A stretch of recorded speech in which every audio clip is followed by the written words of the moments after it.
I am continuing my reading. What I'm doing in this series is to read through the entire standard works of the Church of Jesus Christ of Latter-day Saints. This consists of the Bible, the Book of Mormon, the Doctrine and Covenants, and the Pearl of Great Price. I am reading in a chronological order of events, not according to publication or volume, so I will be skipping around a bit as I move along. So now we are going to finish Daniel chapter 11. We have a very confusing prophecy about the king of the north, the king of the south, other kings coming in. Very confusing. Probably talking about the time between Alexander the Great and the coming of Christ. But exactly what it means, I'm not sure. So we pick this up now in verse 30.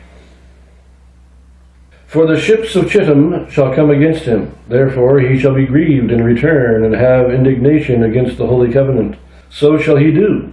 He shall even return and have intelligence with them that forsake the holy covenant. And arms shall stand on his part, and they shall pollute the sanctuary of strength, and shall take away the daily sacrifice. And they shall place the abomination that maketh desolate. And such as do wickedly against the covenant shall be corrupt by the flatteries. But the people that do know their God shall be strong and do exploits. And they that understand among the people shall instruct many.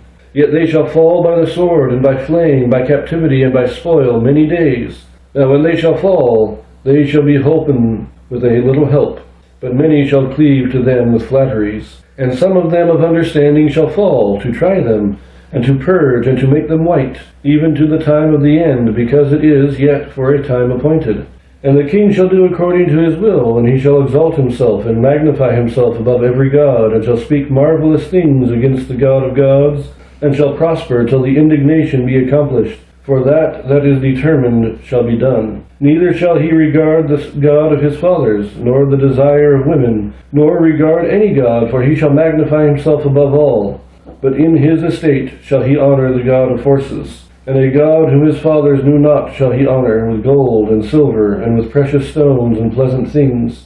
Thus shall he do in the most strongholds with a strange God, whom he shall acknowledge and increase with glory. And he shall cause them to rule over many, and shall divide the land for grain. And at the time of the end shall the king of the south push at him, and the king of the north shall come against him like a whirlwind, with chariots, and with horsemen, and with many ships. And he shall enter into the countries, and shall overflow and pass over. He shall enter also into the glorious land, and many countries shall be overthrown. But these shall escape out of his hand, even Edom, and Moab, and the chief of the children of Ammon. He shall stretch forth his hand also upon the countries, and the land of Egypt shall not escape. But he shall have power over the treasures of gold and of silver, and over all the precious things of Egypt. And the Libyans and the Ethiopians shall be at his steps. But tidings out of the east and out of the north shall trouble him. Therefore he shall go forth with great fury to destroy, and utterly to make away many. And he shall plant the tabernacles of his palaces between the seas and the glorious holy mountain. Yet he shall come to his end, and none shall help him. Now the rest of this still sounds an awful lot like Rome. Now there is some indication here of even the Hasmonean dynasty of Jerusalem that was reestablished by the Maccabees in 167 BC, but they will also be conquered. But Rome never actually conquered Persia, the eastern portion. So what we would be considering like the king of the north is the Seleucids, which is Persia, which is what remained of Persia after Greece fell. That was what was left of the Persian Empire. And then you have Rome is seeing from he's being troubled from the east and the north. In the south he conquers Egypt, and Libyans and Ethiopians are on his step. He didn't conquer the Libyans and the Ethiopians. They're farther south than Egypt. They're not conquered, they're on the border.